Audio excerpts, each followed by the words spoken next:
Bonjour, bonjour à tout le monde. Bonjour tout le Bienvenue, monde. Bonjour. Bonjour. bienvenue sur ce nouveau direct organisé par Miroir Social en partenariat avec Up Calidea. Et le sujet de ce matin, de cette matinée, c'est le PV de CSE sous IA. Alors, ça peut paraître un peu un sujet micro, mais c'en est pas un par rapport au sujet qu'on a adressé mardi dernier, qui était sur la médecine du travail, les liens entre médecine du travail et le CSE. Vous voyez, c'est complètement un autre angle. Là, on est vraiment sur un angle qui peut paraître technique, mais qui intègre plein de dimensions, qui est pour le moins intéressante. Et ben, dans le contexte actuel, ça valait le coup de poser le sujet du PV sous l'angle de l'impact des potentiels, même pas potentiels, hein, à venir et déjà avérés des IA, génératives ou pas. Hein, le PV, c'est quand même voilà. Donc, le PV, c'est quand même la mémoire de l'activité du CSE. C'est un exercice pour le moins compliqué parce que ça dure une réunion qui va durer 3 heures, 4 heures, voire une journée sur les grands CSE, voire 2 journées sur les très grands CSE.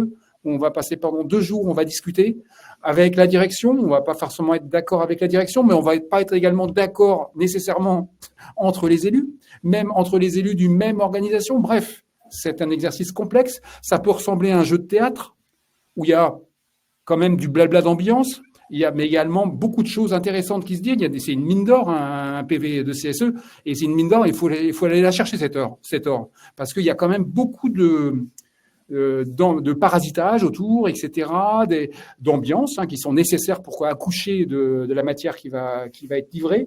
Mais voilà, c'est une matière complexe à manipuler. C'est également parfois une matière qui est technique, quand les sujets sont techniques, longs, etc. Donc, et c'est l'occasion de poser le sujet de l'impact de l'IA là-dessus.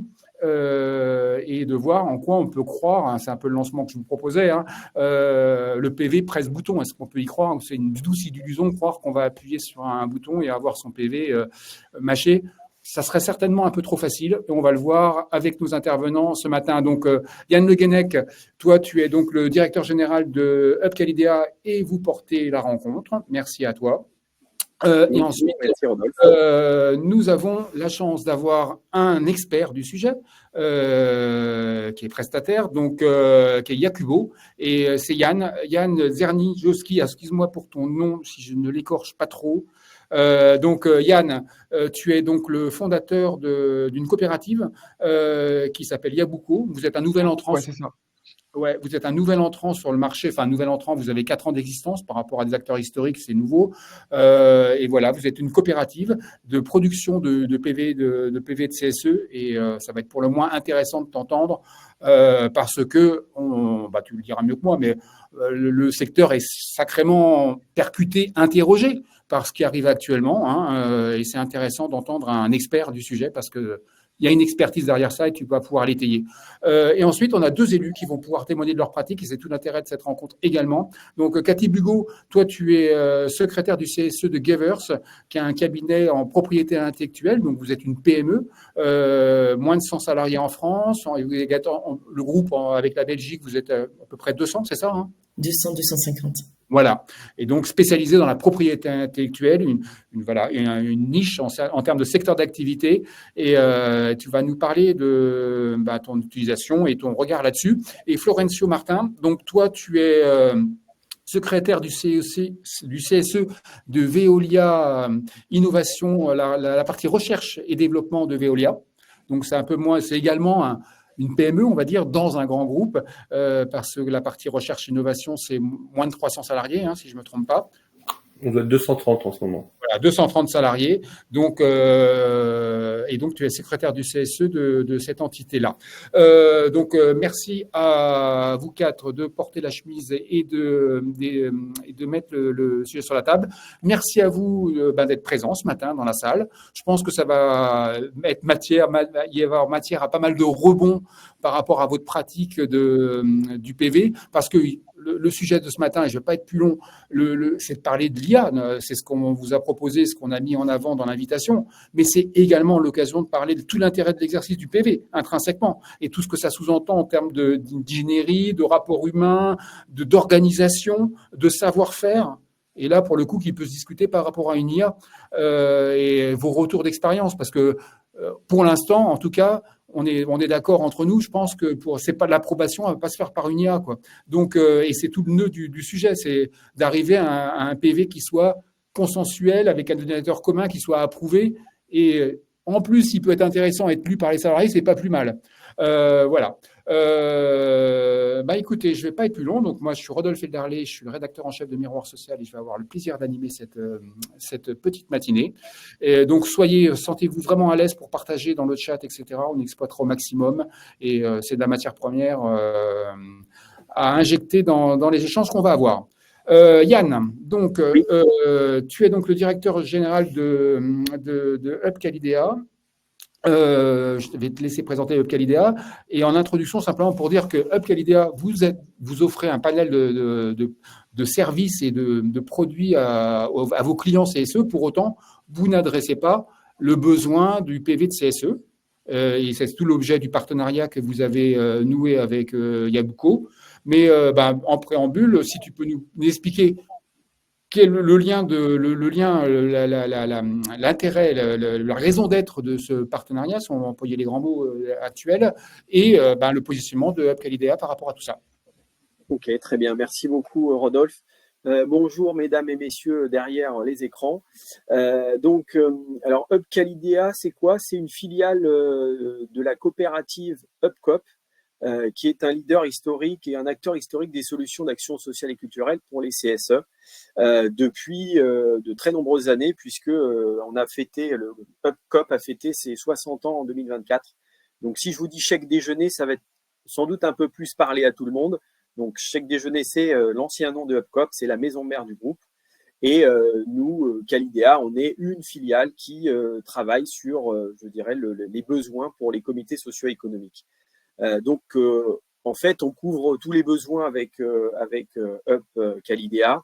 On va couvrir les besoins d'avantages sociaux avec des plateformes d'avantages en ligne pour les billets de cinéma, les concerts, les dotations culturelles également. On va couvrir, donc là c'est un pilier qui est fait pour faire plaisir à vos bénéficiaires. On va couvrir tout ce qui est la simplification de la gestion du CSE, c'est-à-dire qu'on va mettre à disposition du CSE logiciel de gestion, qui est vraiment le cœur de l'activité, hein, parce que dès qu'on est un CSE avec des activités, en fait, il faut gérer. Et puis, en fonction de la taille, plus on est gros, plus il y a des enjeux avec expert comptable et voire commissaire aux comptes. Donc là, on travaille sur ces items-là aussi.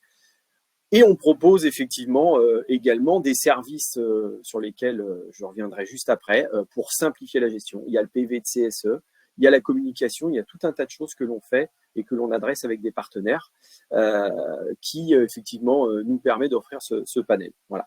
Donc aujourd'hui, pour faire le lien effectivement avec ce webinaire qui nous semblait très pertinent, on a décidé effectivement depuis l'année dernière de mettre en avant un nouveau service qui est la rédaction de PV de CSE. Et on a cherché un partenaire qui était en lien avec les valeurs de la coopérative Hub, qui est notre maison mère, puisque Hub est une scope et Yabuco est une scope aussi. Donc, vous voyez le lien. On a souhaité travailler avec cet opérateur et ça nous semblait pertinent parce que le PV de CSE, il va driver les décisions autour des actions sociales et culturelles, hein, les fameuses ASC, mais effectivement aussi tout ce qui est l'autre pan de l'activité du CSE, tout le rôle économique. Et c'est quand même un élément qui est très important, puisque étant moi-même un participant à des réunions de CSE en tant que directeur général de la filiale, on voit bien que les échanges sont extrêmement variés sur la vie de l'entreprise. Et je dirais, il n'y a pas que les chèques cadeaux de Noël quand on adresse le rôle de secrétaire ou de trésorier ou d'élu de CSE. Donc, ça nous semblait pertinent de proposer ce nouveau service, mais de le proposer avec des professionnels et qui avaient des valeurs qui étaient assez proches de celles de notre maison mère, d'où le rapprochement avec Yann et ses équipes. Et donc, On a commencé ça en 2024, donc c'est assez récent. Et ça nous a permis effectivement de servir déjà quelques CSE sur la deuxième partie de l'année 2024. Et d'ailleurs, certaines questions se sont posées autour de l'IA en retour de certains CSE qui ont déjà commencé à travailler avec nous au travers de Yabuko. Donc voilà, je vais pas être plus long sur la présentation. Pour vous donner quelques noms, Calidia, c'est un acteur qui est assez connu sur le monde des plateformes de billetterie depuis 25 ans. Mais si je vous cite d'autres produits que Up commercialise, si je vous dis Cadoc, Chèque-Lire, Chèque-Culture, je pense que c'est aussi des titres, soit sous forme de carte, soit sous forme de chèque, que un certain nombre d'entre vous ont eu l'occasion de distribuer à vos bénéficiaires. Et en tout cas, j'espère que vous en avez été satisfaits. On fait le max pour ça. Donc, merci beaucoup, Rodolphe, pour toute l'organisation de ce webinaire. Et je pense, laisser la parole parce qu'on va maintenant laisser la place aux vrais spécialistes du PV que sont les 3 intervenants qui sont après moi. Voilà.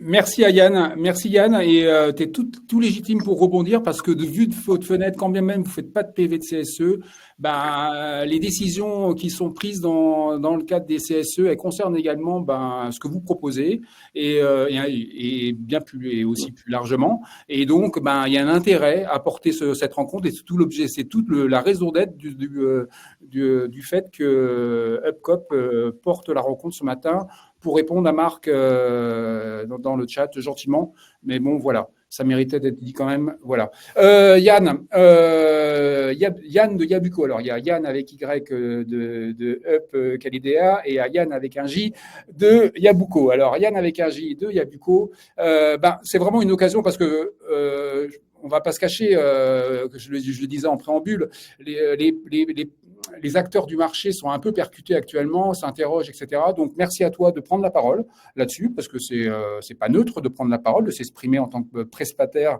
enfin, d'expert du sujet. Si on peut commencer avec toi par comment tu vois un peu le marché, hein, parce que c'est un marché, c'est un micro-marché, mais le marché du PV de CSE, il ressemble à quoi, comment il évolue, et vu en plus d'un nouvel entrant, c'est intéressant d'avoir ton regard. Bonjour à tous. Alors déjà, je voudrais remercier chaleureusement Miroir Social, donc toi Rodolphe, pour l'organisation de cet événement. Et je souhaitais également remercier chaleureusement le groupe, tout le groupe Upcop, et ainsi qu'en particulier Calidea et Yann Le Guenec pour cette table ronde. Effectivement, aujourd'hui, mon message, c'est que l'IA, il est partout dans nos vies. Et là, c'est un peu comme disent les Anglais, c'est un peu l'éléphant dans la pièce qui est là et qui peut nous gêner, nous déranger, ce qui prend un peu toute la place. Et effectivement, ma participation aujourd'hui, elle est, certains de mes collègues, m'ont dit que c'était peut-être un peu risqué. Et je pense que mes consoeurs, mes confrères, c'est un peu pareil. On se dit, est-ce que c'est pertinent de donner la lumière à un sujet qui peut-être va et même probablement va bousculer notre marché. Donc actuellement, c'est une petite niche d'agences de qualité, de proximité. Moi, mes consoeurs et confrères font la plupart, même font du très bon travail. Et que ce soit des petits acteurs, que ce soit des régionaux, que ce soit des acteurs moyens comme Yabuko, puisque nous, on est un peu moins de 20 salariés, on existe depuis 4 ans à peu près, mais aussi des agences beaucoup plus grandes qui emploient une cinquantaine de rédacteurs salariés.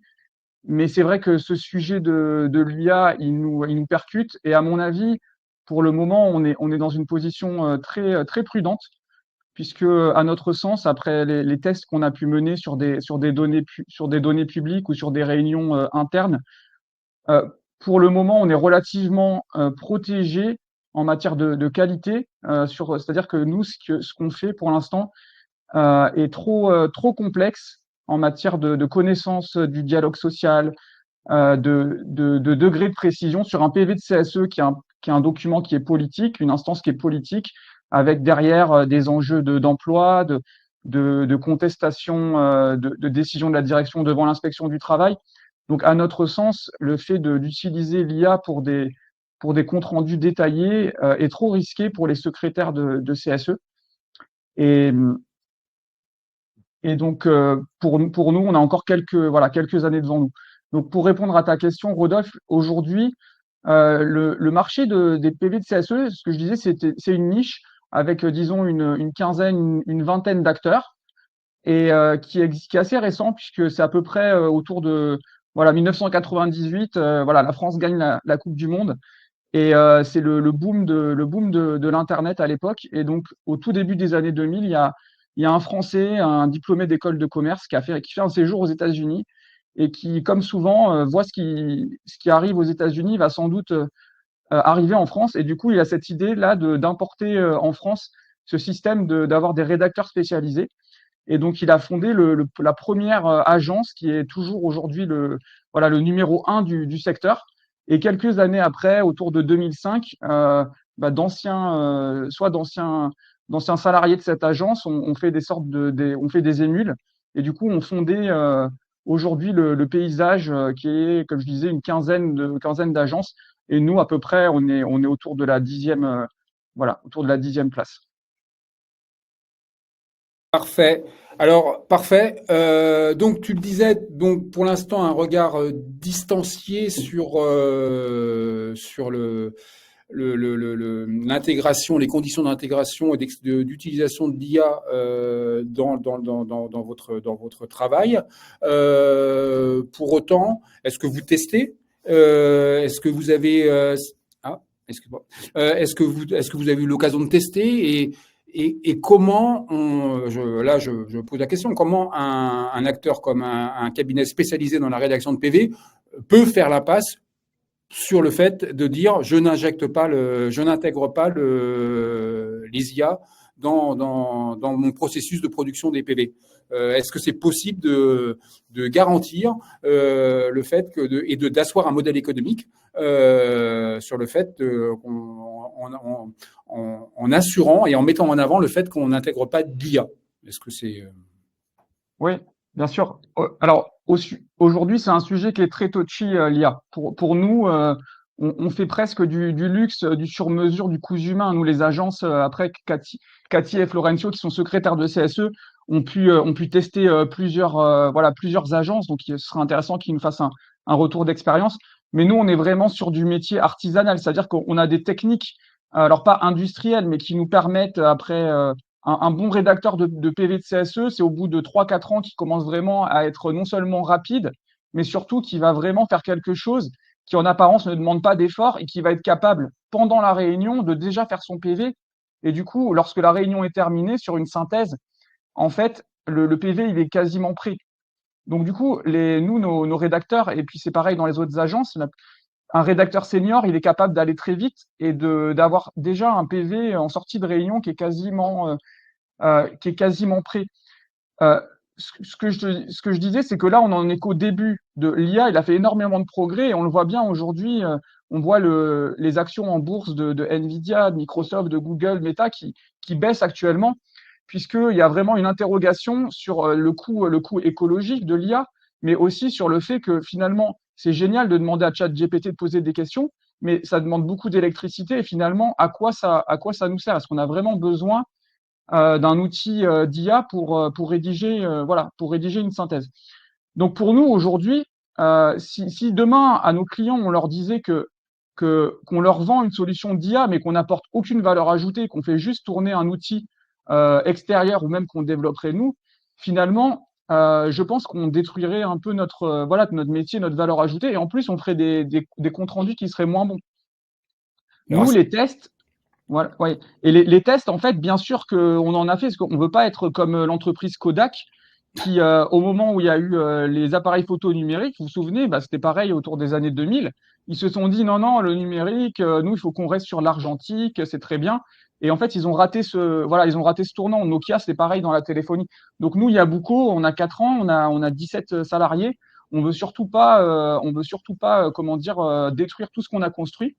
Et du coup, évidemment que même pour pouvoir vous parler aujourd'hui, on a fait des tests. Mais là où j'insiste, c'est que nous, on a fait uniquement des tests soit sur des données qui sont publiques, des PV de conseils municipaux, etc., ou surtout des réunions internes. On fait des réunions hebdomadaires, des réunions d'équipe. Et là, on a pu tester là-dessus. Et là, en revanche, où j'alerte, c'est sur la confidentialité. C'est que pour nous, il est absolument hors de question de tester de tester des outils d'IA sur des réunions de nos clients, sur des audios de nos clients, sur des données confidentielles, nominatives, RGPD, etc., avec des données sur les concurrents, sur des chiffres économiques, sur la rentabilité de nos clients, sur leurs procédés, sur les organigrammes, etc. Donc, ce sont des données extrêmement sensibles. Donc, pour nous, il est hors de question de faire des tests ou d'utiliser l'IA sur des données de nos clients. Et a fortiori, on a bien rappelé à nos rédacteurs, parfois on utilise aussi des rédacteurs qui sont des correspondants régionaux, parce qu'on ne peut pas employer que des salariés, on a aussi des correspondants. Et ça, on leur a bien rappelé et on va actualiser nos engagements de confidentialité, auquel il est strictement interdit d'utiliser des solutions IA sur des données autres que des données qui sont publiques. Alors, Yann, tu as parlé de la rapidité, le facteur rapidité. Et quand on a préparé l'entretien, tu m'expliquais, c'est une approche, la notion de rédacteur temps réel. Est-ce dans quoi, et ça apparaît dans le chat, l'attente, enfin le besoin de rapidité. On va le voir, hein, c'est un déterminant dans le besoin exprimé par les secrétaires de CSE, par les élus, d'avoir une restitution rapide du PV. Quand tu parles de rédacteur temps réel, ça veut dire quoi? Qu'est-ce que tu as en tête et comment répondre au mieux à ce besoin d'avoir un livrable le plus express possible et de qualité exprimé par vos clients CSE? Alors, bien sûr, l'IA, ça permet déjà de gagner beaucoup d'argent pour des secrétaires de CSE si j'utilisais des solutions d'IA. Mais ça permet aussi de potentiellement de gagner beaucoup de temps. Et nous, c'est pour ça que on essaye de trouver des antidotes, entre guillemets, à la fois sur l'argent et sur le temps. Donc, c'est-à-dire que en matière de temps, si le besoin des CSE, c'est d'avoir le PV le lendemain ou le surlendemain pour que dans la tête des élus et de la direction, les propos soient encore frais en mémoire et gagner du temps du coup aussi sur l'approbation des PV, ça peut vraiment, je pense que ça peut être dans l'intérêt de tout le monde, dans l'intérêt du dialogue social. Parce que si on a des PV de CSE qui sont complets, qui sont diffusés rapidement aux salariés, qui sont bien écrits, et que en plus les secrétaires de CSE, ils n'ont pas besoin de faire 36 000 allers-retours, là, ça peut être très intéressant. Alors, l'IA, elle peut aider parce qu'elle donne un produit très rapidement, même dans les 5 minutes. Mais néanmoins, en fait, finalement, est-ce qu'on économise tant d'argent et de temps que ça? Parce que derrière, l'IA, en apparence, c'est un produit qui est fini, qui est très beau. Mais en général, on ne va pas avoir toutes les aspérités qu'il y a dans une réunion qui est politique, où il y a des personnes qui ne sont pas d'accord entre elles. Et l'IA, pour le moment, elle a tendance à tout un peu aseptiser. Du coup, ça veut dire que le secrétaire de CSE, il va avoir besoin de beaucoup plus de temps avec l'IA qu'avec nous ou avec nos confrères pour retravailler, pour réécouter, pour vérifier qu'il n'y a pas eu d'oubli. Donc, à mon sens, l'IA aujourd'hui ne permet pas vraiment de faire des gains de temps si on cherche un produit de haute qualité. Après, des CSE qui n'ont pas beaucoup d'argent, qui actuellement, de toute façon, n'ont pas les moyens de travailler avec nous, avec nos confrères, parce que ça a quand même un coût, et ben eux, de toute façon, peut-être qu'ils seront attirés par l'IA, mais ils n'auraient pas les moyens de travailler avec nous. En matière de temps, nous, on a des rédacteurs seniors qui sont capables de faire du temps réel, mais c'est une compétence rare. Donc, comme toute compétence rare, ça veut dire que les salaires sont plus élevés, que c'est un coût qui est plus élevé.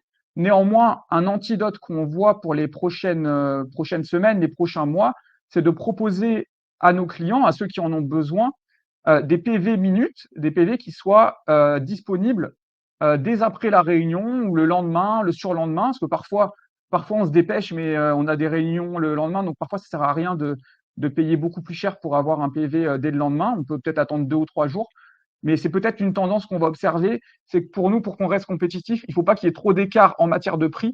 Il ne faut pas non plus qu'il y ait trop d'écart en matière de temps, parce que sinon, je me mets à la place des secrétaires de CSE, ils seront forcément intéressés soit par des solutions d'IA en direct, soit on va avoir des concurrents qui peut-être soit aujourd'hui n'existent pas encore, soit nos concurrents qui seront peut-être plus plus malins entre guillemets que nous, qui vont réussir à utiliser l'IA, à réduire les délais.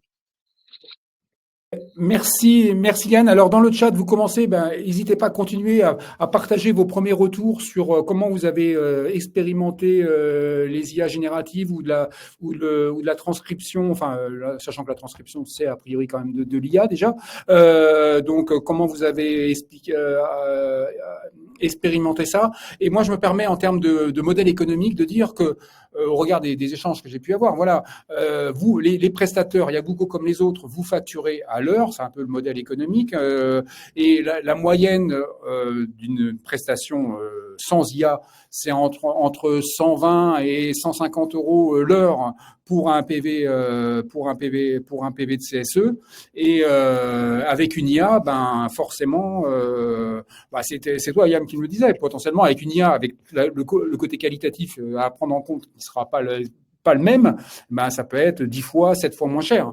Donc, si on investit sur une solution. Donc, c'est un peu ça. À la nuance près, ouais, à la nuance près que c'est un coût catalogue sur le papier, sur l'IA, mais derrière, c'est pas le même produit. C'est-à-dire que c'est comme comparer un resto gastronomique Michelin 3 étoiles ou 2 étoiles, 1 étoile, selon la qualité du PV, à un fast-food, etc. Donc après, certes, le prix sur le papier est moins cher, mais après, derrière, si on compte tout le temps et tous les tracas qu'il y a derrière à réécouter la bande pour vérifier que l'IA s'est pas trompée, pour vérifier que l'IA n'a pas oublié tout un passage, ça veut dire qu'il faut être beaucoup plus vigilant. Les agences, nous, on fait un service de A à Z où tout est vérifié. En général, même il y a deux personnes. Il y en a une qui va relire, qui va vérifier.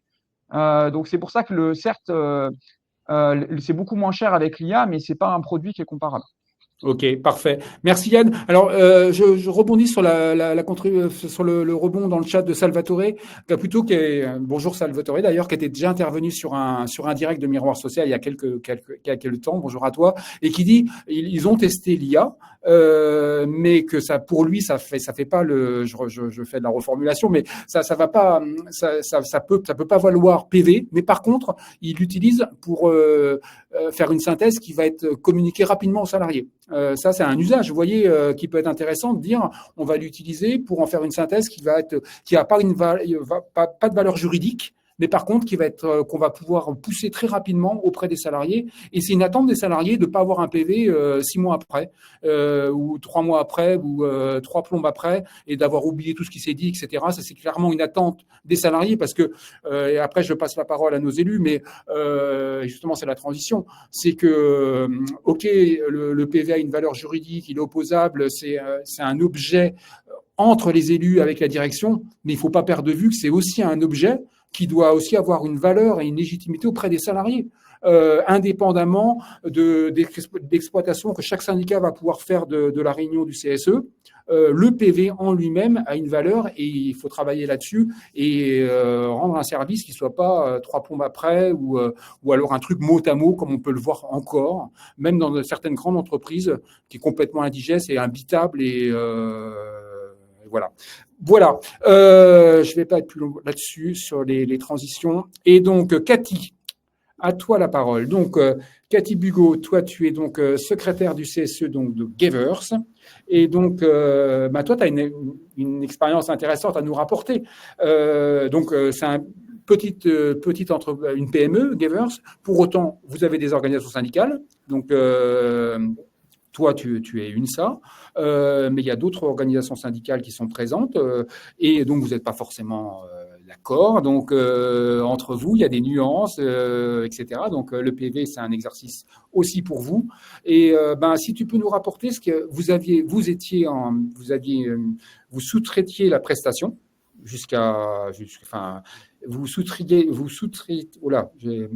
vous passiez par un prestataire, on va dire ça comme ça, et tu as notamment subitement, tu as vu une dégradation de la qualité du service.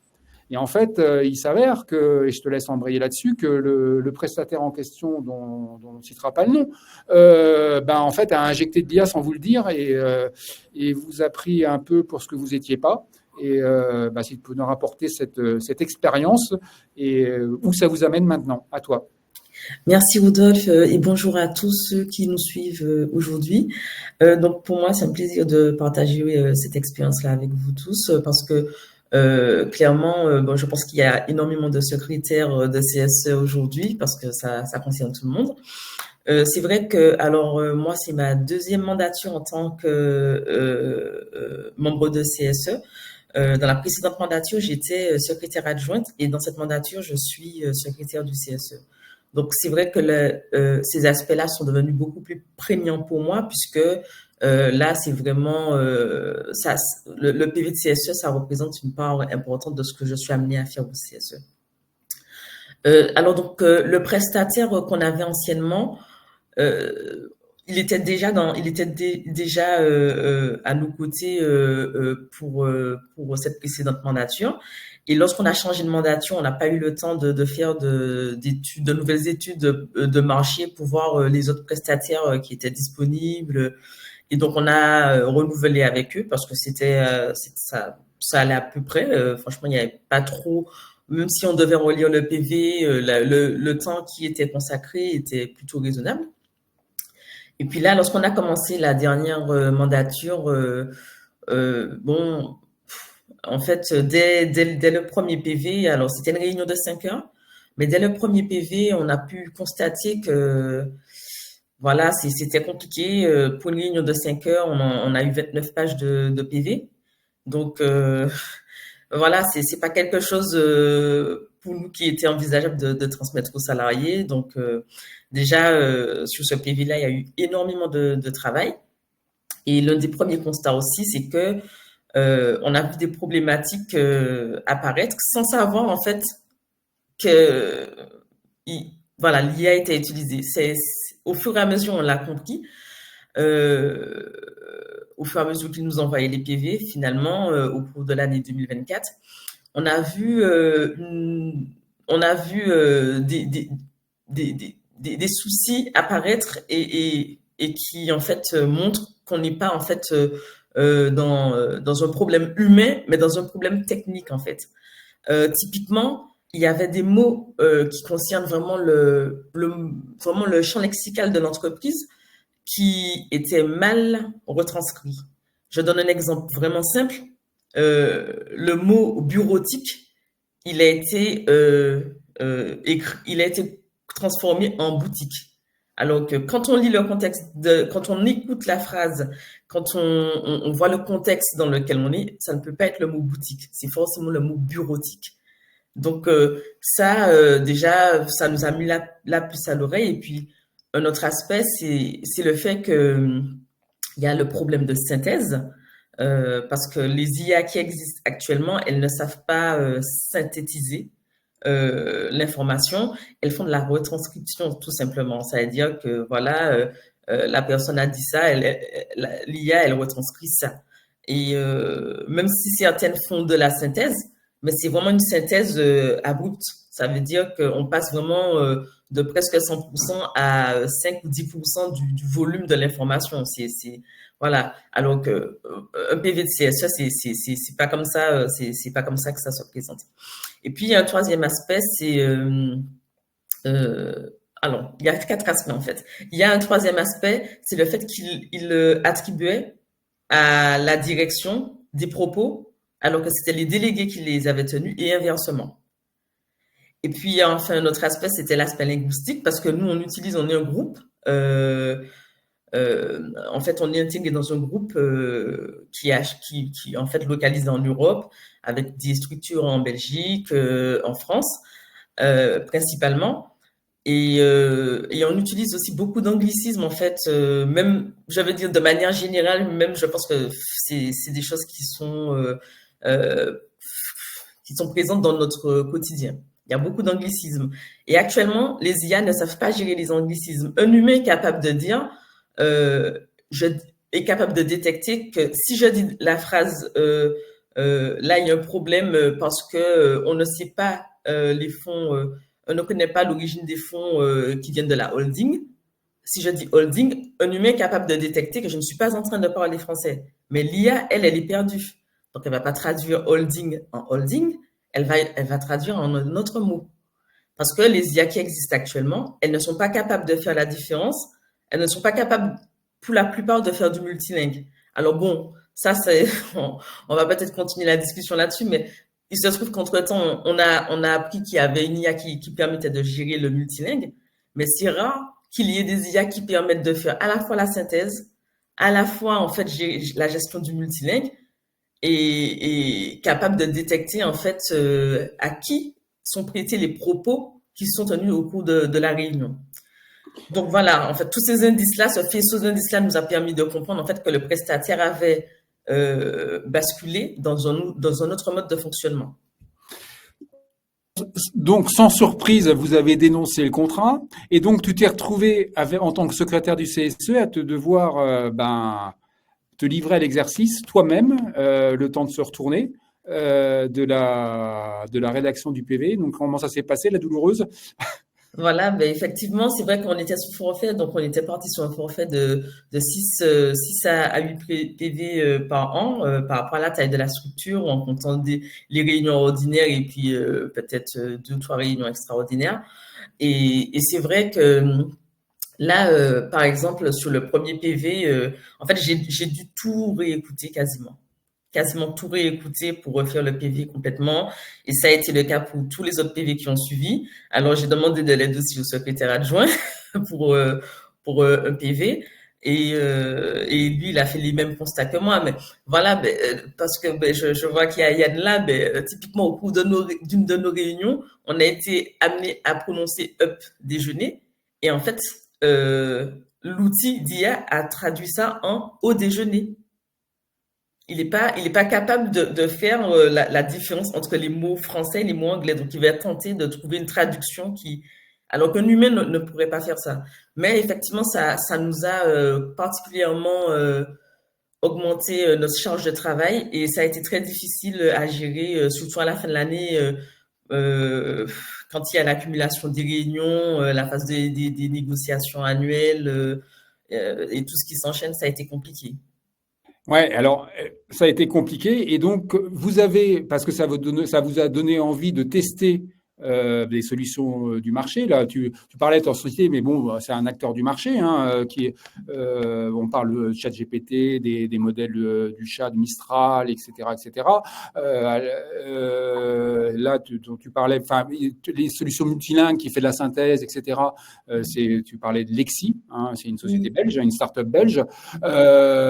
Pour autant, vous, l'IT, la partie informatique de Gavers, vous interdit le fait d'utiliser la moindre solution pour pouvoir exploiter les CSE. On est bien d'accord, hein? Alors en fait, c'est vrai que quand on a vu qu'on avait le problème avec les PV, c'est vrai qu'on a envisagé toutes sortes de solutions. Alors on s'est pas dit que c'est l'IA le problème, on s'est dit que c'est plutôt la manière dont l'IA est utilisée, parce que en fait l'IA pourrait être une solution. Après, ça, déjà, en fait, quand on a évoqué ce sujet avec la direction n'était pas d'accord pour qu'on puisse utiliser l'IA parce que, Yann l'a dit tout à l'heure, en fait, il y a tout ce qui concerne aussi la confidentialité des données de l'entreprise. Et injecter ça dans une IA, ça peut être problématique. Mais justement, il se trouve que l'IA Lexi, qui est certifiée ISO 27001, eux, en fait, les données ne sont pas entraînées. Les données ne sont pas utilisées comme données d'entraînement pour d'autres IA. Et c'est ça aussi le challenge, c'est que on utilise l'IA, oui, mais c'est pour ceux qui vont faire le choix de l'utiliser, il faut se poser cette question-là. Est-ce que l'entreprise accepte que ces données soient utilisées dans ce contexte-là? Et c'est pour ça que du coup, à notre niveau, effectivement, il y a eu un blocus. Ça s'est fait au niveau de la direction où ils ont dit que voilà, on accepte que la vidéo soit transmise, ok, mais même si on n'est pas fan, mais là, si nos données doivent être utilisées dans une IA, là, le directeur, il a clairement exprimé qu'il avait des sérieuses réserves à ce sujet. Cathy, ça serait intéressant de t'entendre donc vous avez contracté avec un nouveau partenaire. Et là, pour le coup, vous avez dans la commande, vous avez clairement cette fois exprimé le fait que c'était clairement proscrit pour ce partenaire d'utiliser la moindre IA. Ça, c'était clairement énoncé dans le cahier des charges et avec un rendu qui t'a bluffé. Alors là, on est 100% humain et bluffant. Voilà. Ah oui, alors, donc effectivement, finalement, donc, on s'est plutôt tourné vers un autre prestataire. Et c'est vrai que le prérequis pour nous, c'était qu'il n'utilise pas d'IA. Donc, on a vraiment demandé ça clairement, qu'il n'y ait pas d'utilisation d'IA. Voilà. Et c'est vrai que lorsqu'on voit le travail 100% humain et le travail qui était fait avant, il n'y a pas photo. Là, franchement, ça n'a rien à voir. On est vraiment sur quelque chose. On a demandé en plus un type de format particulier. Il a été respecté. La méthodologie de travail non plus n'était pas la même parce que voilà, il y a un certain nombre de documents à fournir en entrée pour que le prestataire puisse faire son travail correctement. Ça peut paraître bête, mais on n'avait pas ce fonctionnement-là avec les anciens. Mais juste déjà le fait de fournir l'ordre du jour, de fournir la liste des présents, des absents, voilà, en fait, on voit déjà que lorsque le prestataire reprend mais le PV, il est plus efficace. Il nous demande de lui transmettre aussi les documents qui ont été présentés. Et là, il fait sa synthèse. La synthèse, elle était d'une qualité remarquable, avec à la fin en plus vraiment ce récapitulatif sur les points qui sont en attente de réponse. Et là, la charge de travail, elle a été divisée par 5, voire même plus. Super. Et tu m'expliquais, Cathy, que vous aviez également, il y a le PV officiel, on va dire, que vous approuvez, et on va y revenir avec Florencio, le processus d'approbation que ça recouvre, mais que vous vous donniez les moyens aussi de faire une synthèse qui n'a pas valeur de PV, mais pouvoir la diffuser rapidement auprès des salariés. Ça, c'est un élément peut-être important aussi de dire, ça c'est un enjeu important pour vous?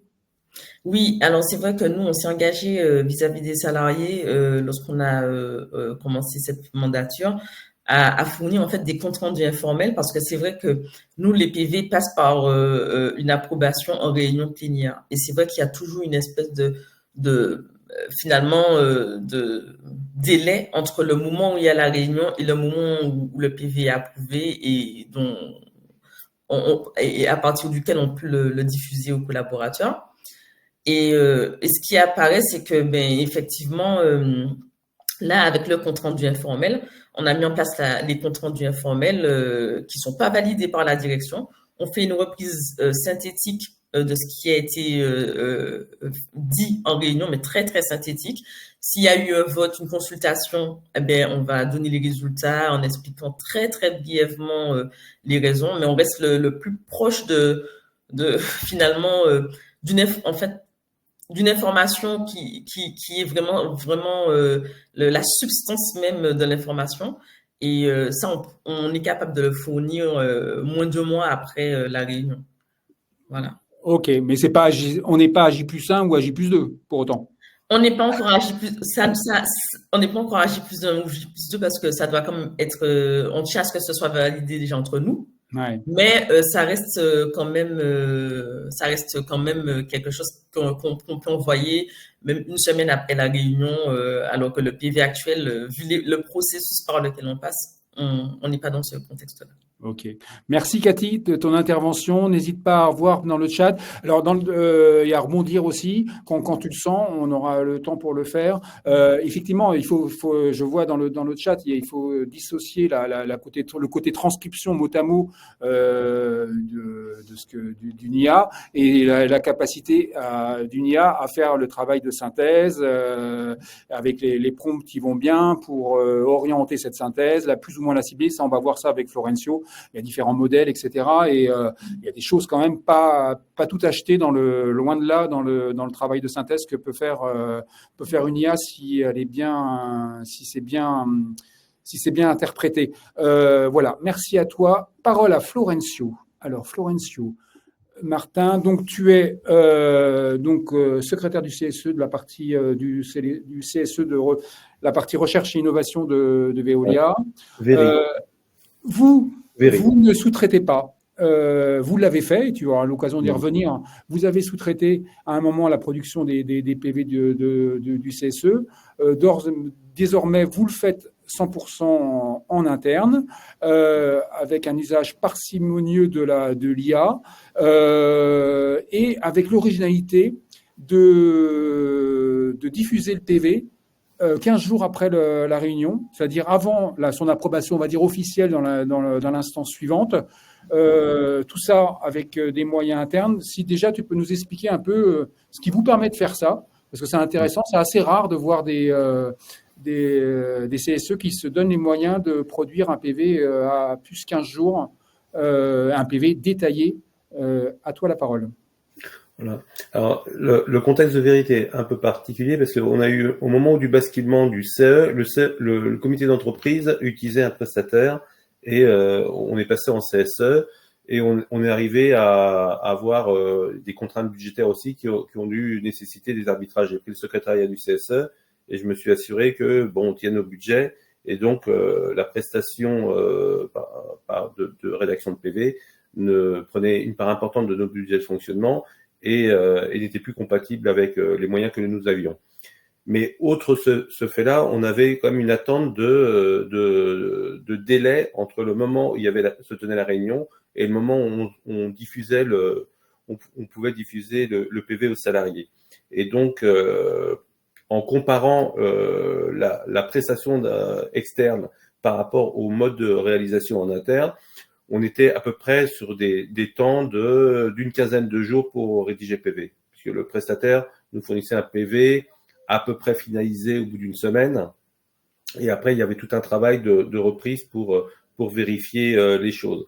Et donc, alors c'est lié aussi au fait de la manière dont on rédige les PV chez nous, puisque j'appartiens au groupe Veolia, enfin Véry appartient au groupe Veolia, et donc on a basculé dans l'environnement Google, l'environnement de travail Google en 2013. Donc on a des outils de rédaction collaborative, des Google Docs ou autres, qui permettent de rédiger à plusieurs ou prendre des notes à plusieurs.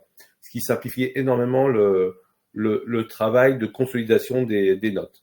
Donc ça, c'est un premier point. Et puis, après, donc, cette problématique de délai faisait que le gain par rapport au prestataire où on devait corriger des erreurs et des imprécisions qu'il pouvait y avoir, parce que quand on dit on a un prestataire, c'est pas toujours le même rédacteur. Et donc, celui qui a une certaine expérience, qui vient régulièrement, il commence à apprendre les codes et le vocabulaire de l'entreprise et les noms des personnes. Quand il y a des remplacements, on n'a pas forcément le même type de qualité. Voilà. Et donc ça peut poser aussi des difficultés.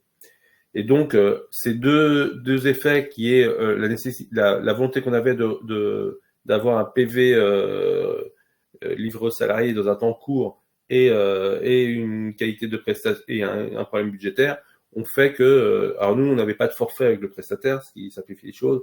On payait au PV réalisé. Donc on a juste suspendu la rédaction de PV. Si je veux la reprendre avec ce même prestataire, je peux le faire.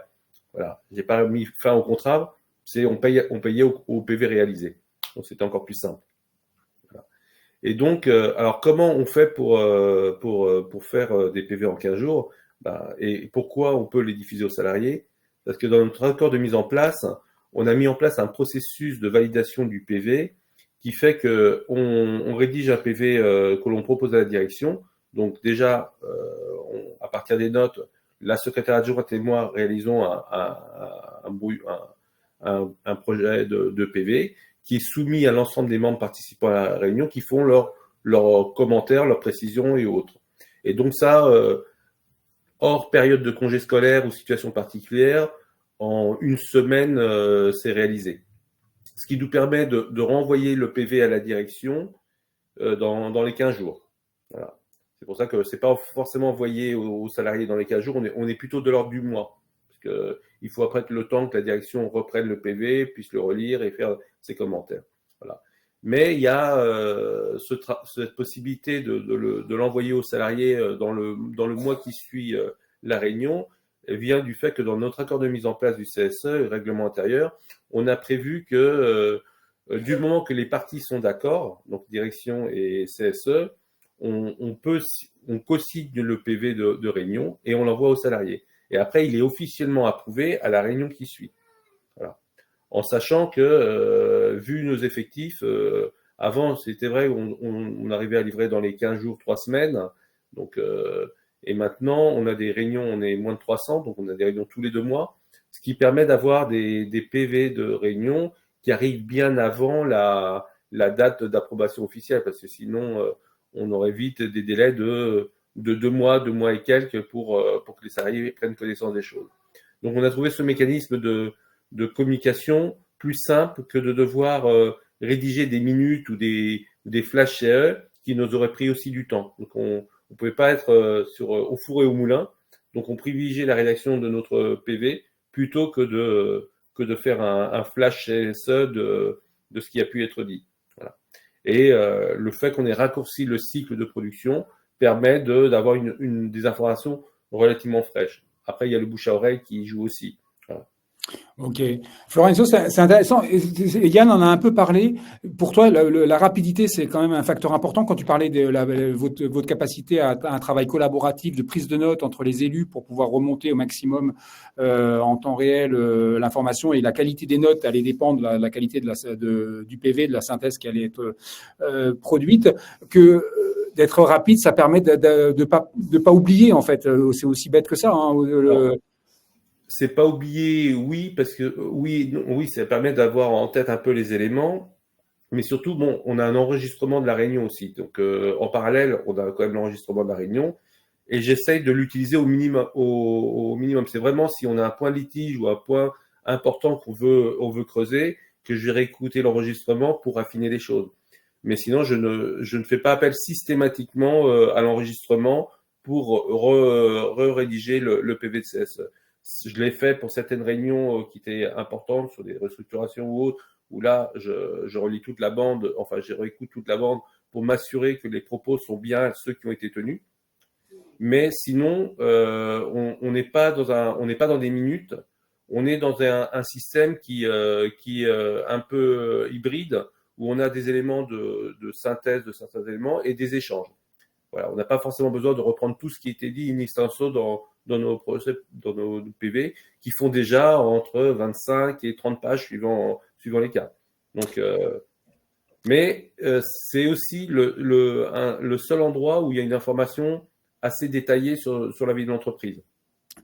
Alors, Florenzo, avant de te lancer, parce que vous avez l'occasion, à la différence de Gevers, vous, chez Veolia, d'avoir accès à une bibliothèque de langage d'IA sur laquelle vous pouvez utiliser OpenBar chez Veolia. Donc ça, c'est quand même et de façon sécurisée. Donc ça, c'est un point essentiel qui vous permet de mettre le pied à l'étrier, d'expérimenter par vous-même. Et donc d'expérimenter la partie synthèse, notamment, etc. Ça va être intéressant de t'entendre là-dessus. Mais en préambule par rapport à ça, tu me disais que vous avez une volonté d'être très détaillé dans le PV. 16-17 pages, c'est beaucoup, enfin, ou plus, même 20 pages. Donc, d'être très détaillé, parce que ça avait une valeur opposable et que c'était potentiellement très intéressant pour les salariés qui étaient intéressés par le lire, de pouvoir accéder à ce niveau d'information. Et pour autant, tu me disais que les directions, elles vous poussent à la roue pour être le moins synthétique possible. Elles, c'est pas leur intérêt que le PV soit le plus détaillé possible. Voilà, elles préféraient avoir des relevés de décision beaucoup plus simples que les divergences ou les débats puissent apparaître en tant que tels, puisque des fois, on peut avoir une direction qui affirme des choses et au bout de 3 questions-réponses, on se rend compte qu'elle avait tort ou que c'était pas tout à fait exact. Et donc, c'est toujours un petit peu délicat dans certains cas de figure. Mais c'est vrai que je fais la part des choses entre les points qui nécessitent des échanges détaillés, qui donnent des précisions, des informations aux salariés, et d'autres qui peuvent être résumés. Quand on a la présentation d'un grand document d'un prestataire extérieur, on peut arriver à le synthétiser en donnant les points principaux. Donc, il m'est arrivé d'utiliser l'IA générative pour faire ce genre de choses, mais c'est vrai qu'il y a toujours une dégradation de la qualité, du sens de ce qui est retranscrit, ce qui nécite un travail humain. Donc, l'IA en tant que telle permet de faire des synthèses, et le fait des synthèses de très bonne qualité, mais après, il faut dialoguer avec elle, avoir des interactions pour avoir le bon niveau de résumé et surtout la pondération des informations qui sont retranscrites. Parce qu'une IA ne fait pas une différence entre une information importante et une information qui est moins importante en tant que telle ou qui a moins de valeur statistique. Pour elle, une information reste une information. Il n'y a pas de notion de chronologie, il n'y a pas de notion à l'heure actuelle. Voilà. Donc, je travaille beaucoup sur l'IA, sur d'autres. Alors, IA générative, parce que quand on parle d'IA, là, en ce moment, on parle beaucoup d'IA générative. Et après, il y a les outils de retranscription de bandes d'enregistrement, où là, on est de l'IA, mais on n'est pas dans le même type d'IA générative que celle qu'on utilise pour faire des synthèses ou des listes. Voilà. Donc ça, c'est aussi une autre approche. Et donc, ces outils-là existent depuis une bonne dizaine d'années, mais ils commencent à être de très, très bonne qualité. Voilà. Ok, parfait. Donc, alors, sur la plateforme chez Veolia, on a une plateforme sécurisée. Donc, on fait appel à une plateforme de Microsoft Azure sur le sujet, où il y a une dizaine de modèles de langage différents qui ont chacun leurs avantages et défauts pour faire certaines tâches. Mais le groupe Veolia interdit l'utilisation d'IA qui ne sont pas validées, donc qui ne sont pas dans cette plateforme. Voilà. Donc on peut utiliser l'IA générative dans cette plateforme comme on le veut, mais le groupe Veolia ne souhaite pas que nos données puissent être diffusées à l'extérieur. Et donc ils sont assez prudents et on a eu là en ce début de mois une autre note qui reprécise les choses, de ne pas aller tester des outils gratuits à droite et à gauche, parce qu'en ce moment il y en a pléthore. Et comme le remarquait Jeanne tout à l'heure sur les craintes pour Nvidia ou autre, c'est l'arrivée d'un acteur chinois qui a divisé quasiment par 100 les prix de l'apprentissage de ces modèles de langage, qui vient bousculer un peu les vendeurs de puces et le marché. Ok. En tout cas, Florencio, là tu parlais vue de la fenêtre de la partie recherche et innovation de Veolia, mais tu es également le représentant, le responsable CFDT au niveau du groupe, hein, et du niveau du groupe. Et donc il y a un comité de groupe chez Veolia et des réunions de ce comité de groupe avec 13 nationalités. Et donc là, ça serait intéressant de t'entendre peut-être on fait un pas de côté, mais de voir en quoi l'IA est utilisée sur tous les docs de traduction, la traduction des docs. Par contre, elle n'est pas utilisée, par exemple, il y a toujours des traducteurs et des traductrices qui sont à l'œuvre pour pouvoir fluidifier les échanges dans le cadre du comité de groupe, c'est bien ça? Alors, il y a deux comités de groupe. Là, ce dont tu parles, c'est le comité de groupe européen, puisque je suis au comité de groupe France, au comité de groupe européen également. Et dans le comité de groupe européen, alors nous avons des traducteurs, puisque de toute manière, en réunion, pour que les uns et les autres puissent se comprendre, il y a des cabines de traduction qui permettent de retranscrire en live les propos des uns et des autres. Donc ça, c'est un premier point. Et après, il y a des PV de CSE qui sont réalisés, qui sont de comités de groupe européens, qui sont réalisés par ces traducteurs et traduits dans les 13 langues différentes pour que chaque participant puisse avoir les éléments. Et donc, certains documents peuvent être traduits, notamment les documents de présentation, peuvent être traduits grâce à l'IA. Alors souvent ce qui est fait, c'est français-anglais. Voilà, c'est traduit du français en anglais ou de l'anglais en français.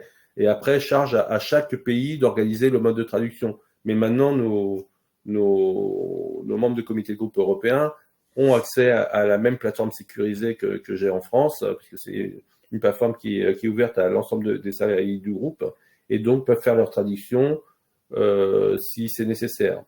Et on utilise des faits l'IA aussi quand on communique par mail, parce que Gmail a une fonction de traduction des mails qui fait qu'on peut échanger un mail avec quelqu'un du comité de groupe européen et il va pouvoir traduire le propos assez simplement. Parce que dans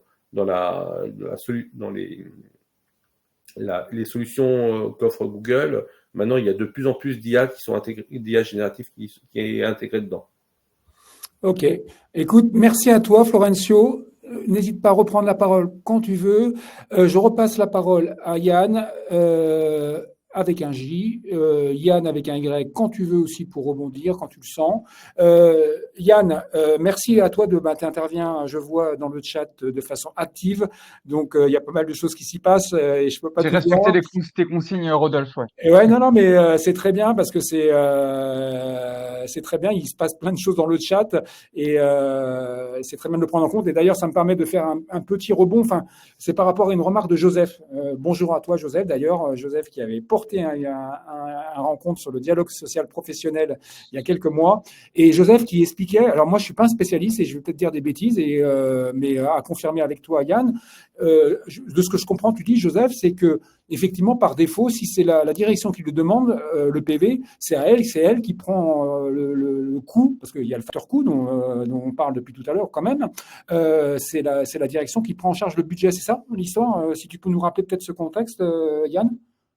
C'est inscrit dans le code du travail. C'est que les CSE les directions ont le droit de faire appel à des agences pour sténographier, bon, le terme est un peu ancien, pour également enregistrer de manière sonore les réunions. Et les directions peuvent tout à fait peuvent tout à fait le financer. Et dans ce cas-là, ce sera pas pris ce sera pas pris sur le budget de fonctionnement. Donc ça, pour le dialogue social, certaines directions font ça. C'est que souvent, c'est des accords qui ont été faits de manière un peu historique et qui perdurent. C'est que c'est la direction qui finance. Après, le risque, ce qui est très important quand on est une agence, c'est la déontologie. Il faut qu'on reste neutre. Du coup, ce qui est très important, c'est d'envoyer le PV en même temps au secrétaire de CSE et à la direction.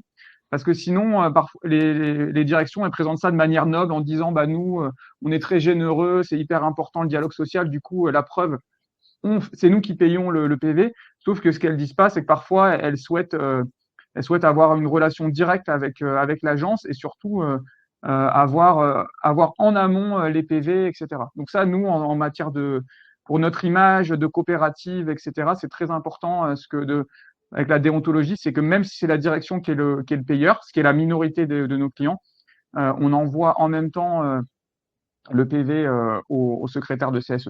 Comme ça, il y a une vraie transparence et que la direction peut pas accuser le secrétaire de CSE d'avoir fait des modifications. Donc ça permet ça. Super, merci de cette précision, je pense que ça méritait. Enfin, merci pour ma gouverne d'abord, à moi personnellement tout seul, et j'espère que ça peut profiter à d'autres, mais en tout cas, merci de cette précision. Yann, je te relance sur un point peut-être pour élargir un peu peut-être le sujet de ce matin. Tu me disais que toi, tu voyais l'exercice, je l'ai dit en introduction, l'exercice du PV, il peut être très compliqué, très compliqué. C'est beaucoup d'énergie. Cathy, tu l'as bien exprimé aussi. C'est du temps, de l'énergie. Quand on n'est pas d'accord entre élus, ça peut être vraiment casse-tête, pour le dire comme ça. Et ça peut traduire un essoufflement. Et tu me disais que ça pouvait conduire à des démissions. Des CSE qui en ont vraiment ras-le-bol de l'exercice et qui ça les mine.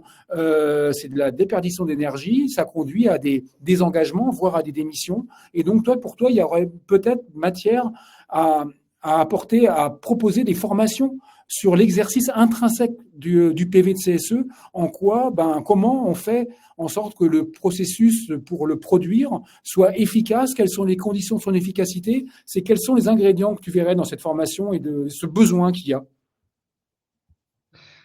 Oui, alors effectivement, ça peut être la goutte d'eau qui fait déborder le vase, c'est-à-dire qu'un secrétaire de CSE qui est novice, donc pas le cas de Florencio qui a eu des formations grâce au syndicat, qui a beaucoup d'expérience, ou Cathy également, mais des secrétaires de CSE dont c'est le premier mandat, le fait en fait de faire un travail qui est un peu ingrat de secrétaire ou de trésorier de CSE, d'être toujours un peu contesté ou pressurisé par la direction et en même temps d'être contesté par des salariés qui se plaignent d'être pas suffisamment informés, etc.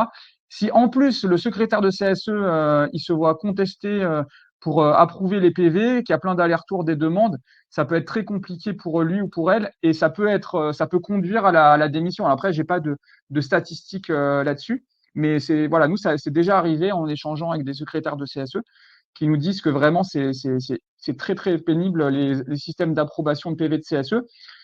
Et je pense qu'il y a peut-être un manque de formation. Donc, il y a plein d'acteurs CSE qui sont spécialisés dans les formations d'élus. Et je pense qu'on sous-estime le PV de CSE. On sous-estime aussi nos compétences. On a l'impression que les rédacteurs peuvent être remplacés par l'IA, alors qu'en fait, ce que je disais dans le chat, c'est qu'on est un peu comme des violonistes. Un violoniste qui a 15 ans d'expérience, qui a appris le violon depuis qu'il est petit, il va pas être remplacé par une IA. Les rédacteurs, c'est un peu pareil. Et donc, peut-être qu'il y a un besoin de formation, y compris pour les directions et les responsables RH, qui parfois ils se font un peu polluer par un ou deux élus ou alors par un ou deux intervenants de la direction. Il ne s'agit pas du tout de critiquer sur les élus, mais parfois certains élus peuvent être frustrés, peuvent poser plein de questions, et du coup la réunion n'avance pas, dure des heures, et du coup les PV coûtent beaucoup plus cher. Donc nous, en tant que prestataire, on n'a pas forcément intérêt à ce que des réunions elles soient interminables, parce que certes, on va facturer beaucoup, mais derrière, le CSE, il aura plus les moyens derrière. Donc il y a peut-être un enjeu, je ne sais pas ce qu'en pensent Cathy et Florencio et voilà et Calidea, mais en matière de formation, peut-être qu'il faudrait prendre 1 ou 2 heures de plus, et peut-être qu'il y a un créneau là-dessus, à dire en fait comment on anime une réunion de CSE. Donc ça, les formations le font déjà. Mais après, une fois que la réunion est passée, comment le secrétaire fait pour approuver? Parce que est-ce qu'il faut faire ça de manière ultra horizontale, ultra démocratique, où on laisse tout le monde faire ses ajouts, mais après ça devient infernal? Ou est-ce qu'il faut faire confiance au secrétaire, et ça c'est plutôt ma position, il faut faire confiance au secrétaire qui est élu pour ça, qui est désigné par ses collègues, et faire confiance à une agence indépendante ou un rédacteur pour voilà, lui faire confiance. Après, sur ces interventions, si on veut corriger, on pense qu'on s'est mal exprimé, qu'on a été mal compris, là on peut corriger. Mais il y a peut-être effectivement, Rodolphe, un créneau de formation là-dessus. Eh ben, tu as tendu la perche à Florencio et à Cathy. Donc, Cathy, Florencio, qui veut rebondir là-dessus sur ce. Peut-être, fort de votre expérience, dans quelle mesure il y aura matière à préparer le coup et, avec les élus pour être efficace et peut-être réduire le temps passé. Enfin, voilà. Alors effectivement, c'est vraiment une question qui est très importante pour nous. On s'est déjà beaucoup posé des questions. Alors c'est vrai que le problème, c'est que l'actualité en fait sociale, elle est ce qu'elle est. Et souvent en fait c'est la direction en fait qui amène beaucoup de points. Et justement, déjà le premier travail qui a été fait, c'est de dire en fait lorsque vous proposez des intervenants, par exemple, pour parler de tel changement dans l'organisation du travail, mais en fait, il faut que la personne soit plus synthétique. Parce que déjà, en fait, il faut déjà que ce soit au niveau des intervenants qui y ait une synthèse. On ne peut pas, il y a un moment donné où lorsqu'il y a trop de perte d'informations, il y a un risque aussi que les salariés, ben, en fait, finalement, quand ils vont recevoir le PV final, ben, ils n'aient pas la teneur si l'information de base, en fait, elle était déjà trop fournie, en fait. Donc, il faut pouvoir déjà que chaque intervenant soit synthétique et soit efficace dans sa prise de parole. Et ensuite, pour le secrétaire, et c'est là où vraiment c'est vraiment une expertise qui se développe au fur et à mesure du temps, ben, qu'il puisse aussi vraiment aller à l'essentiel sur la manière dont ça va être retranscrit dans le PV. Ouais, merci. C'est très intéressant de t'entendre dire ça. Ouais, je pense qu'effectivement, il y a matière à travailler en amont sur la prise de parole et qu'est-ce qu'on va dire et comment on va le dire et que ça soit déjà structuré. Voilà, mais je voulais quand même aussi compléter parce que j'ai vu aussi des commentaires à ce sujet dans le chat et c'est vrai que en fait la différence et tout à l'heure Florencio en parlait, c'est que en fait le secrétaire, lui, il va être en mesure, ou les autres personnes de l'instance vont être en mesure de savoir quelle est l'information importante. Mais l'IA, même si elle est excellente en synthèse, elle ne sait pas, dans un flux d'informations de 10 minutes, quelle est l'information importante, en fait. Elle peut, si elle est vraiment guidée correctement, peut-être réussir à faire ça, mais savoir ce qui est important, c'est pas possible en fait pour une IA. Moi, ça c'est mon avis en tout cas. Ouais, très bien. en fonction du contexte, etc. Ça, c'est clair. Florencio? Oui, alors moi je suis pas spécialement gêné par le fait que les intervenants s'expriment sur certains nombres de sujets, puisque souvent il y a comme je disais tout à l'heure, c'est les PV de CSE, enfin les réunions de CSE, c'est des fois le moment où on a des informations qu'on n'a pas ailleurs, parce que soit parce que la direction est assez avare de notes, de précision, ce genre de choses. Et donc, on peut avoir des échanges et des débats sur des sujets donnés. Et nous, on recherche le fait qu'il y ait des informations, des PV longs. C'est pas ça qui est gênant du moment qu'ils sont bien structurés et qu'on peut retrouver l'information utile là au bon endroit. Et donc, je pense que nos PV, même s'ils sont longs, sont plutôt lus. Et après, le bouche à oreille fait que les salariés vont relire la partie qui les intéresse le plus. Alors, voilà, parce que en fonction des thématiques abordées, et c'est vrai que quand on est un CSE de moins 300 salariés, on a une réunion tous les 2 mois, on peut avoir des ordres du jour d'une dizaine ou une douzaine de points. C'est assez fréquent. Mais il y en a certains qui sont quand même assez récurrents, qui sont plus liés à la vie de l'entreprise ou à des situations particulières. Et donc, ça permet d'avoir aussi un mode de suivi de l'information sur certains sujets. Voilà. Après, le résumé ou non, bon, c'est vrai que plus il y a de notes, plus il y a un travail de rédaction à faire et de synthèse, mais il faut garder à l'esprit que certains points peuvent être synthétisés de manière assez importante et d'autres nécessitent une précision dans leur expression. Voilà. Tu parlais de bouche à oreille, Florencio. Est-ce que, pour prolonger dans le sens que tu dis, vous proposez en matière première un PV très détaillé, comme tu l'as dit, 20, ce qui peut aller jusqu'à 30 pages. Est-ce que tu as déjà des retours de salariés de Veolia qui vont utiliser les IA du catalogue de la bibliothèque proposée par Veolia pour prompter dans le PV que vous leur proposez, c'est-à-dire utiliser l'IA dans le PV et pour pouvoir dire moi ce qui m'intéresse c'est cette partie-là, enfin bon bref, requêter dans le PV avec les IA. Alors même si l'IA générative est à la mode, il n'est pas certain que l'ensemble des salariés prennent le temps de l'utiliser. Voilà, c'est pas parce qu'on a un outil à disposition que les gens y vont systématiquement. Et donc on se rend compte que la proportion de salariés, même dans un centre de recherche, est pas si importante que ça à utiliser régulièrement. C'est-à-dire que ponctuellement, on a une curiosité, on peut poser une question, mais de l'utiliser régulièrement, on est sur des proportions bien plus faibles que l'ensemble des salariés. Voilà. Parce que ils n'ont pas le temps, ils n'ont pas envie, voilà, ou ils se posent pas la question parce qu'il faut y aller de toute manière, même si c'est assez accessible.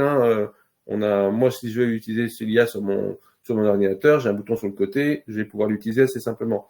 Mais il faut savoir l'utiliser, parce que c'est pas simplement de poser une question, il faut interagir avec l'IA, dialoguer. Alors certains disent prompter, mais voilà.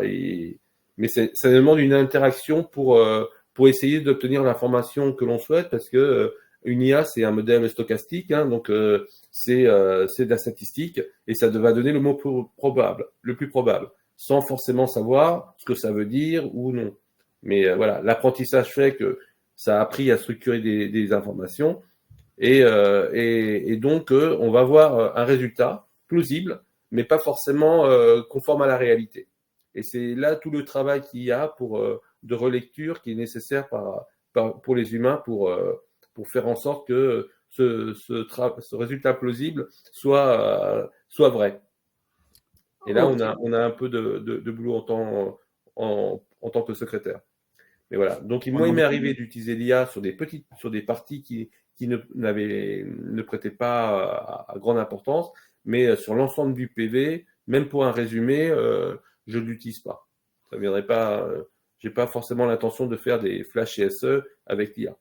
Ok, d'accord.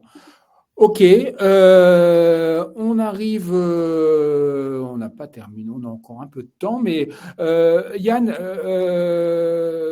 et puis Yann, tu pourras aussi rebondir là-dessus parce que je pense que c'est un point important. Bon, on a parlé le PV, il doit être bon. Ok, il a une valeur opposable entre les élus avec la direction.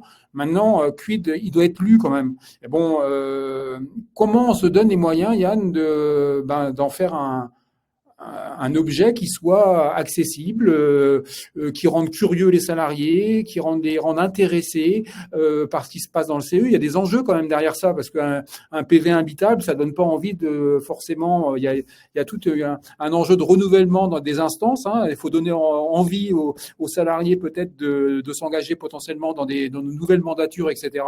Si on a des PV tout pourris, excusez-moi du terme, qui sont proposés, ça donne pas forcément envie de se livrer à l'exercice. Donc Yann, est-ce que tu as des recettes? Alors je pense que la recette magique elle n'existe pas, mais en tout cas des ingrédients qui permettent de se donner les moyens on a investi du temps, etc., pour que ça soit au maximum appréhendé et approprié par les salariés.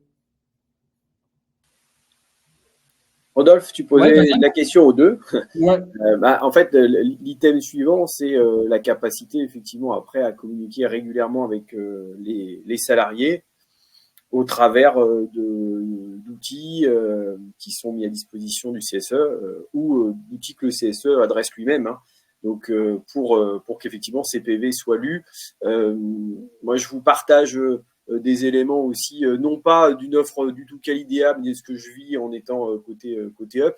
En fait, nous, on a effectivement à la fois accès à l'ensemble des PV de CSE au travers de l'intranet du CE, et j'ai cru voir qu'on avait quelqu'un de chez Up qui était là en la matière, Jamila, avec nous aujourd'hui.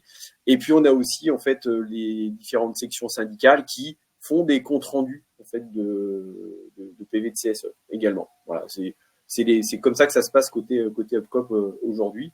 Après, je pense que c'est intéressant de voir au niveau des participants comment eux ils font pour justement faire en sorte que les PV soient lus et qu'il y ait de l'interaction après avec les différents élus.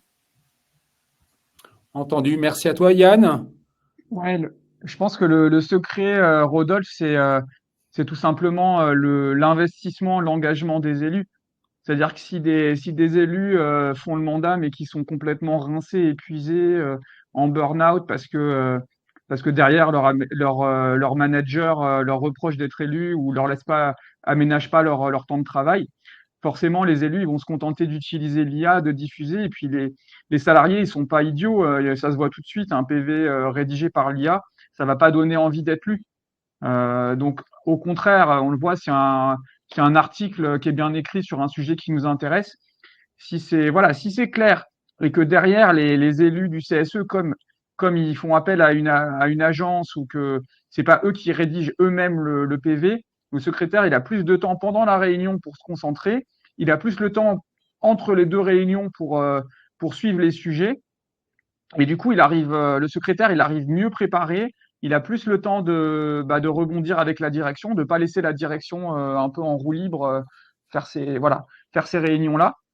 Donc, je pense que le secret de tout ça, c'est l'huile de coude, quoi. Il faut que les élus, ils aient vraiment le temps de communiquer avec les salariés entre les réunions, d'échanger avec eux pour leur donner envie de s'intéresser au CSE, pas au PV déjà, parce que pour que des salariés s'intéressent au PV de CSE, il faut déjà qu'ils s'intéressent à ce que fait le CSE. Ouais, mais je rebondis là-dessus. Est-ce que vous avez des clients qui se donnent les moyens de suivre les taux de consultation des PV? Vous avez des indicateurs? Est-ce que c'est un indicateur? J'ai pas l'impression que ça soit. J'ai l'impression que, et je poserai la question à Cathy et Florencio, mais la mesure du taux de lecture.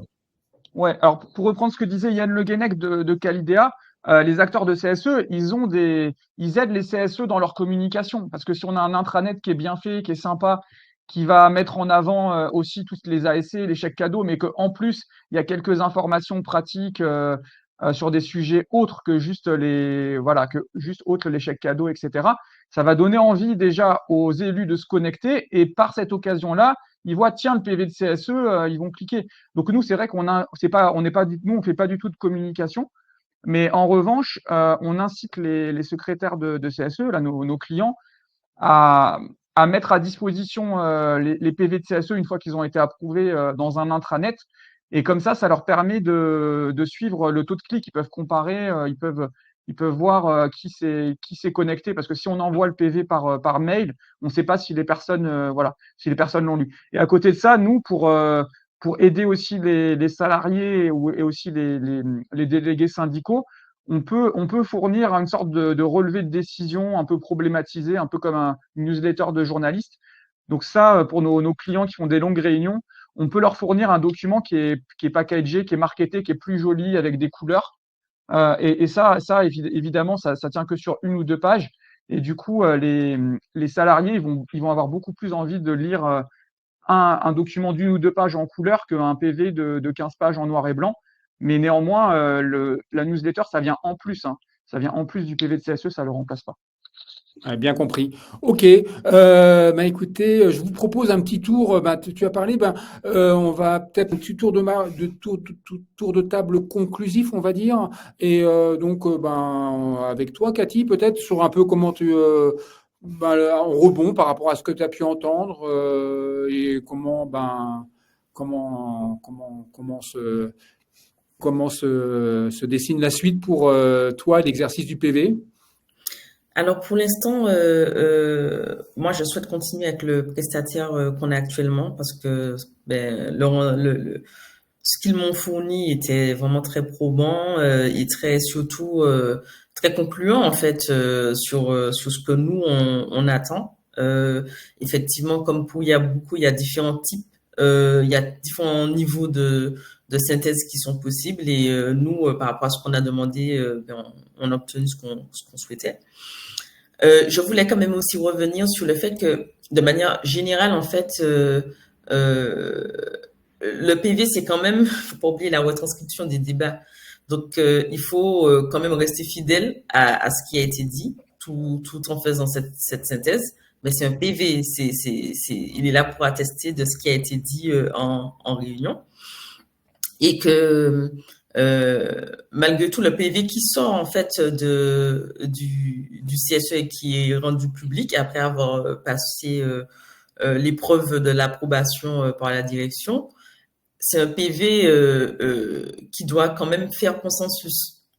Nous, malgré nos étiquettes respectives, on est tous positionnés pour faire en sorte que voilà le PV il offre les débats et ça se passe bien en fait. Nos étiquettes elles n'apparaissent pas dans les PV alors qu'à un moment on s'est demandé si ça devrait être le cas. Tout le monde apparaît sur la dénomination les délégués et les salariés ils voient en fait ça positivement parce qu'il faut quand même le dire. Voilà, oui, c'est une instance politique. Des fois, on n'est pas d'accord sur tout ce qui est dit, mais il faut quand même pouvoir restituer les choses d'une manière fidèle et qui ne fasse pas ressortir trop les animosités parce que c'est pas l'objectif non plus de nuire à l'atmosphère de l'entreprise. Le fait pour nous d'avoir introduit les comptes rendus informels, les CPV informels, j'ai vu qu'il y en a certains qui ne connaissaient pas ou qui pensaient que c'était interdit. Non, ce n'est pas interdit. Simplement, il n'a pas la même force en termes d'opposabilité parce qu'il n'a pas passé l'épreuve de l'approbation. Et le compte rendu informel, depuis qu'on l'a introduit, ce PV informel ou compte rendu informel, en fait, on n'a plus du tout de problèmes de personnes qui nous disent on n'a pas reçu les PV depuis très longtemps, ça fait 6 mois qu'on n'a pas reçu de PV. Non, en fait le compte rendu il sort très peu de temps après la réunion et les salariés sont très très contents. On n'a que des retours positifs par rapport à ça. Donc voilà. Après l'IA et franchement je le pense vraiment, l'IA c'est pas quelque chose à exclure, mais simplement il faut savoir comment l'utiliser et surtout ne pas oublier la confidentialité des données parce que ça, des fois les secrétaires peuvent peut-être être amenés à l'utiliser en se disant ok, moi je veux juste simplifier mon travail, mais est-ce que l'employeur il est d'accord pour que les données de son entreprise soient intégrées dans une IA? Ça c'est des choses à vérifier et qui pour moi sont très importantes. Parfait. Et c'est très intéressant de t'entendre dire que, parce que c'est souvent le cas et c'est un problème. Enfin, ça peut se comprendre, mais à la sortie d'une réunion d'une instance de CSE, chaque syndicat représenté va se tirer la bourre pour pouvoir faire son compte rendu à sa sauce syndicale, qui n'engage, voilà, et pour communiquer auprès des salariés.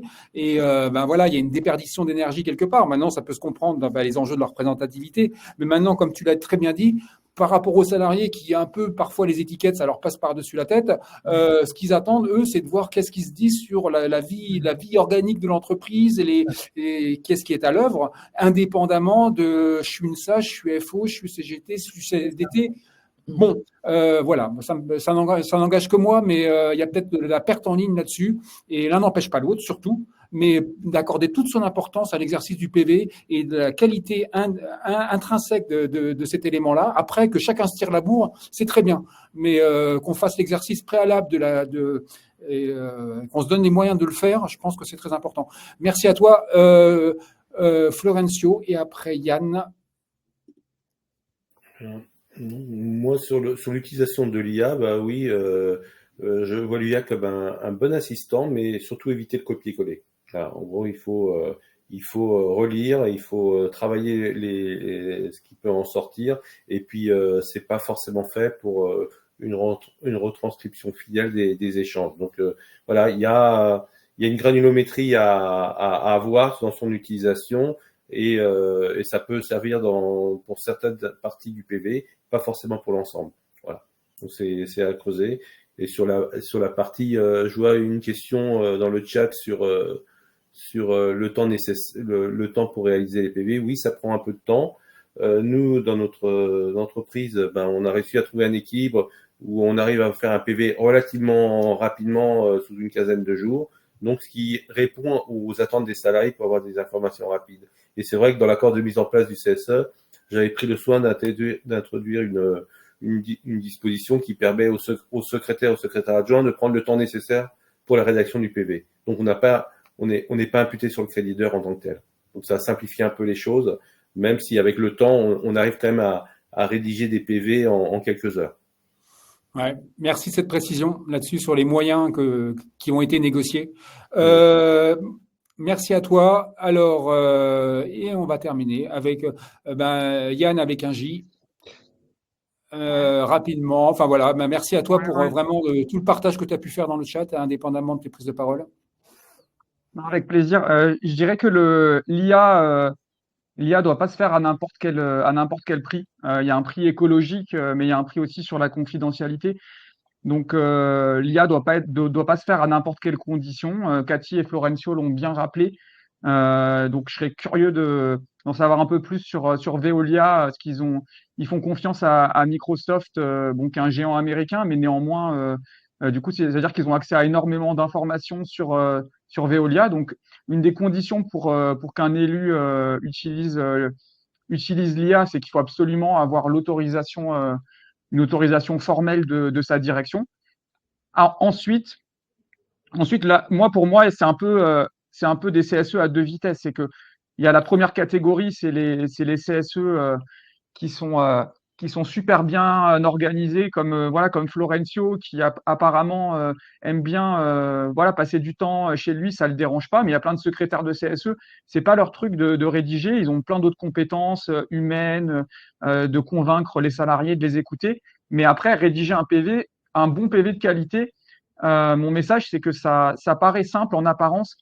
On voit pas forcément le travail derrière, mais en réalité, pour arriver à faire un PV entre guillemets qui plaise à tout le monde, et nous, c'est ça les retours de nos clients, c'est en fait, ce que j'ai dit, je l'ai peut-être pas dit exactement comme ça, mais vous avez réussi à le dire de manière encore plus claire. Et c'est un peu ce qu'on attend.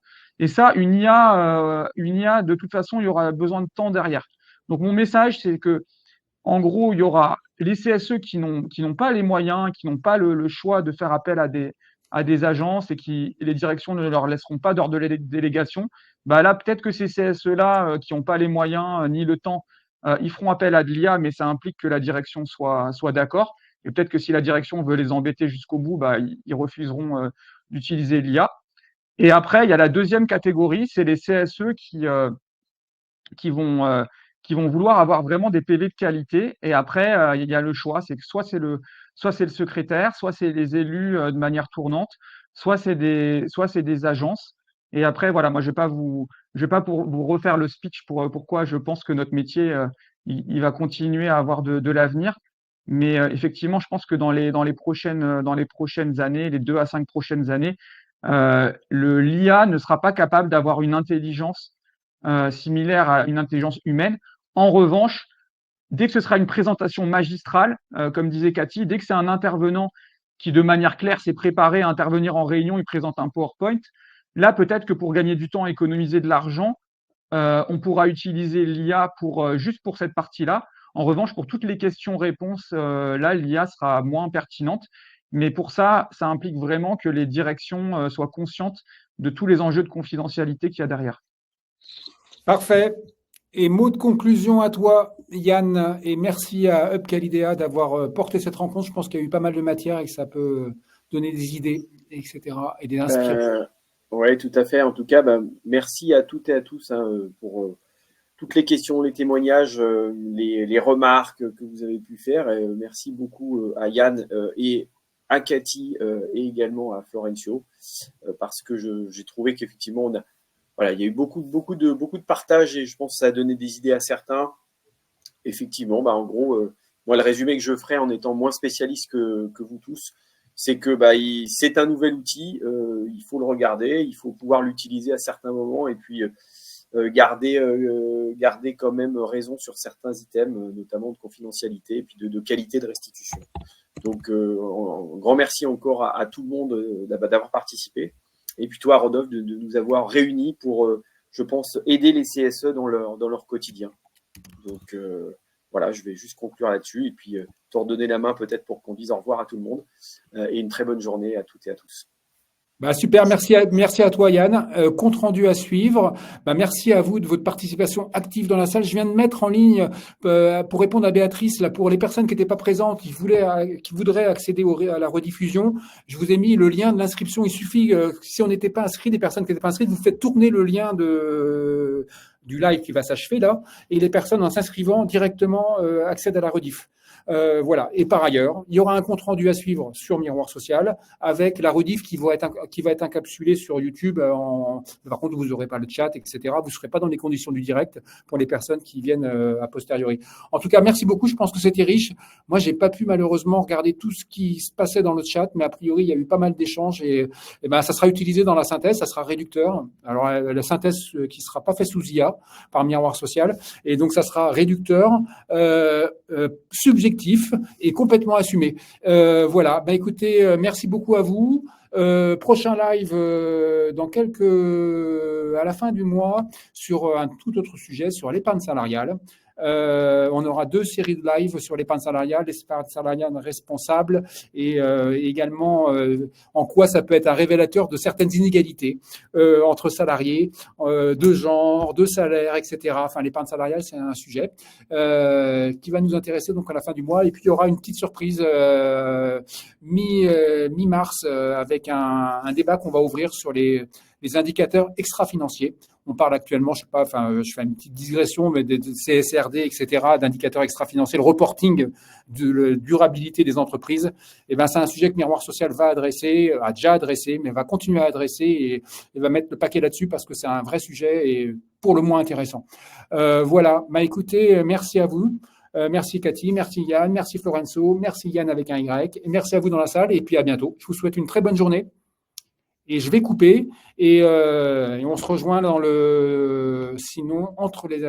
avec vous à l'écran. Je vous ai envoyé le lien, vous faites un copier-coller, on se retrouve quand je coupe pour échanger par rapport à tout ce qui a pu se passer de riche et que moi, j'ai pas pu voir dans le chat et que je vais découvrir. Donc, écoutez, bonne journée. Je coupe. Bonne journée.